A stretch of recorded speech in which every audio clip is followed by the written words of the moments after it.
news. Supreme Court Justice Ruth Bader Ginsburg has died at the age of 87 from complications with pancreatic cancer. Tonight, tributes and reactions are pouring in from across the country. A memorial for Justice Ginsburg is growing in Washington, D.C. right now.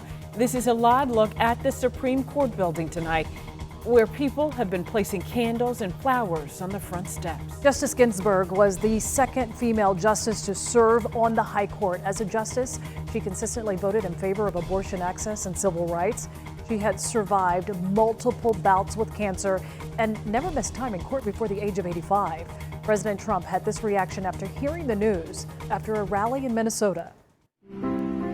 She led an amazing life.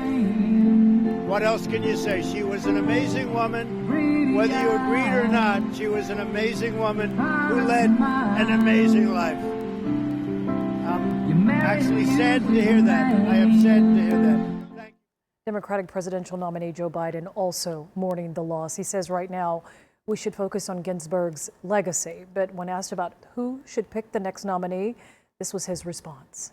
Let me be clear that the voters should pick the president, and the president should pick the justice for the Senate to consider. Georgia Governor Brian Kemp with this reaction tonight. He says in part, Justice Ginsburg was a trailblazer and poured her heart and soul into public service. The governor is ordering flags to fly at half-staff from now until her funeral. The Atlanta City Council also calling Justice Ginsburg a trailblazer, as well as a judicial and cultural icon. The council says she broke gender barriers as an attorney, professor, and Supreme Court justice. No doubt there will be several services for the late Justice Ginsburg when they are announced. Of course, we will bring those to you both here on air and on our CBS 46 streaming app.